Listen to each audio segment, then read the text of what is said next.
5. How does desire amplify doubt? Answer.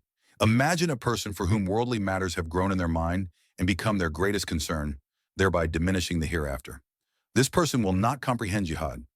He will not comprehend that a person sacrifices himself and this immense world for the sake of the afterlife, which appears small in his mind.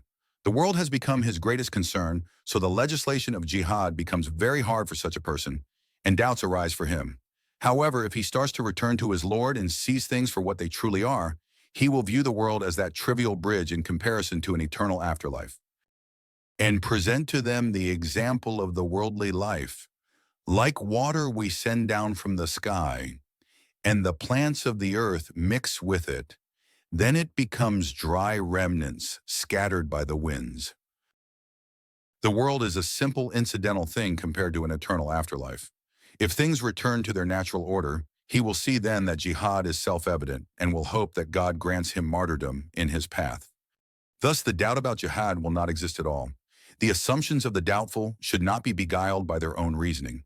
One should not rely on a mental construct placed against a religious text as if they align their perspective and control their desires. They would mock the mental constructs they set against God's law. Moreover, mental assumptions naturally vary from one person to another. Every person prioritizes their own desires over those of others, believing their desires are closer to the truth, while others see them as mistaken and believe they are more entitled to the truth. If the truth followed their desires, the heavens and the earth and everything in them would be corrupted. The premises of intellectual assumptions are extremely varied and contradictory beyond what we can imagine. Intellectual assumptions do not possess any real equipment to prevent them from getting involved in creating myths, legends, illusions, and hallucinations. Intellectual assumptions bring both something and its opposite. They build and destroy, elevate and lower, deify and idolize.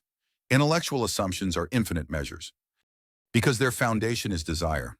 Ibn Qutayba, may God have mercy on him, says, with their claims of sanctifying rational assumptions, they should not differ, just as mathematicians and engineers do not differ. Because their tools indicate only one number, so why are they among the most different people? Not even two of their leaders agree on one matter. Al-Ghazali, may Allah have mercy on him, said about them that their confusion is extensive, their disputes are numerous, their opinions are scattered, and their paths are divergent and opposed. The basis of mental hypotheses is whim and individual perception, so they are greatly varied. The greatest mercy of God is prophecy and the message, and all that is in it is better than what they amass with their presumptuous mental hypotheses. And whoever thinks that he has an argument with his mental hypotheses for his misguidance on the day of judgment is deluded. And those who argue concerning Allah after he has been responded to, their argument is invalid with their Lord, and upon them is wrath, and they will have a severe punishment. And Almighty says, see how they lied to themselves, and what they invented has forsaken them. They have lied to themselves with weak assumptions, and what they fabricated has failed them. They will have no argument standing before God. How strange it is for a person to assume with the illusion of their mind over the law of their Lord. Is there anyone wiser, more just, or more knowledgeable than the law of the Lord of the worlds? And who is better in judgment than Allah for a people who are certain? For He, glorified be He, is the Creator and knows best what is suitable for His servants. Does He not know who He created, while He is the subtle, the all-aware? And thus only a tempted person allows their desires to overrule the law of God. This is because they disliked what God has revealed, so their deeds were nullified. There is no salvation except in complete submission to the divine text and acceptance of God's judgment and command. So be upright as you were commanded, not as you desire. And the prophet, peace be upon him, said, none of you truly believes until his desires follow what I have brought. So you must fully submit to everything that Allah has commanded and submit to his laws.